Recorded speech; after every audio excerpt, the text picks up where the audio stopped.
Prices and interest rates are definitely not like they were 3 years ago, but if you need to buy a home now due to a relocation or having to downsize, I'm going to give you 3 insider strategies to make those homes more affordable today. And these might even be helpful for those of you that plan to buy when things change.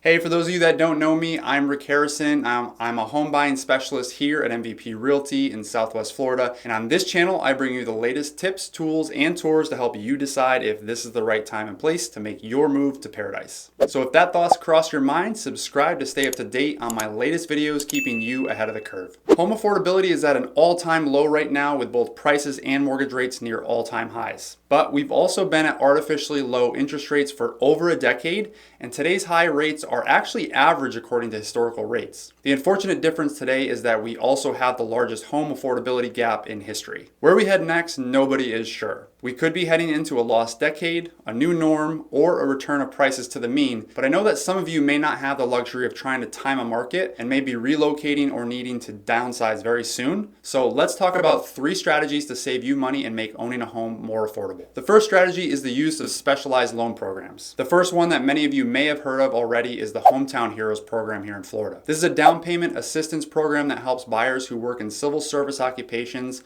such as healthcare, education, local government, and similar jobs come up with their down payment and save some money for an emergency fund. This isn't free money and will be added onto the mortgage as a second mortgage. When you sell the home, you will still need to pay back the money, but it does make it easier to own a home. The only drawback is obviously that it's only for certain occupations. Up until recently, that was the only program that was really available to people without financial hardships, but now other lenders like Movement Mortgage have created their own in-house down payment programs that are set up the exact same way. Movement Boost is their program and it does the same thing as the Hometown Heroes, but any occupation can qualify, though there are still some financial qualifications required. Another program is the 203K loan program, which allows you to roll remodeling costs into your mortgage. The benefit of this program is that you can find homes that may need a lot of work but are undervalued or underpriced and still only require as little as 3.5% down. For instance, you could find a $150,000 house that needs $100,000 in renovations, but it's worth $300,000 after repairs. If you were to buy it with this program, you'd hire a licensed and FHA certified contractor to fix it up. Those construction materials and labor would be added into the mortgage. In this example, you would own a $300,000 house but be making monthly payments for a house that only costs $250,000. On top of that, you would also have an additional $50,000 in equity. While this home wouldn't normally qualify for an FHA loan, with the FHA 203K loan, it does. The last lending program is more of a trick of the trade. The thing that sellers don't like about financing offers is that they usually require more contingencies, or in their eyes, things that could go wrong with the deal, and are not always guaranteed to be approved. One way to eliminate this issue is to have your pre-approval fully underwritten. This means that the bank has taken all the steps to approve you for the loan, and the only thing holding back the approval is the conditions that the house needs to meet, such as an appraisal or insurance usually. Obviously, presenting an offer where the buyer has already been approved for the loan is not exactly cash, but it's pretty darn close, which means you may have some wiggle room to negotiate price down a little bit. In the next section, I discuss this a little more in depth with some paths to using this strategy to your advantage. The second strategy is structuring the deal. There are 2 ways to structure your deal to make a home's monthly payment more affordable, but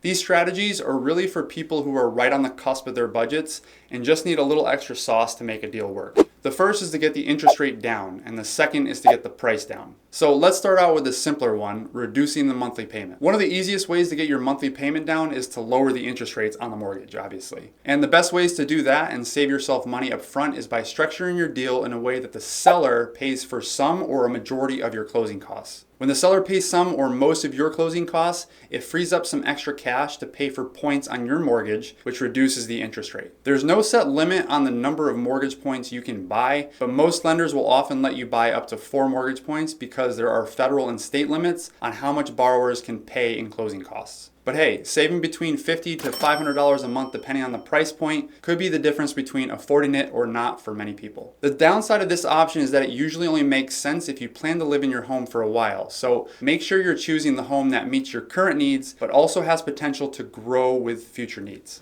The second option is simple but riskier, which is getting the price down. We all know cash is king, and in most markets, offering cash can usually afford you a little more room with negotiating price for the simple reason that it is guaranteed and it doesn't require as many contingencies. With the fully underwritten pre-approval mentioned earlier, you have been conditionally approved, meaning you just have to find a house that meets the bank's remaining conditions. Usually that's an appraisal and insurance. It's almost as good as cash and can therefore be presented to the seller as an all-cash deal. But the presentation is where the risk comes in. If you present the offer as financing on the contract and just explained how it is as good as cash, you're fine and the process would proceed as normal. However, if you presented the offer as an all-cash deal, which you can legally do and may be more attractive to a seller providing you some room to negotiate a lower price, you may also be waiving your rights to reclaim your earnest money deposit back if something should change in your financing status. For example, if you had lost your job after the inspection period ended, but before you actually close on the home, the bank would be required to recalculate your approval amount after that change, and if you no longer qualify for the amount you offered, you would forfeit your earnest money deposit, which can be upwards of $10,000 sometimes.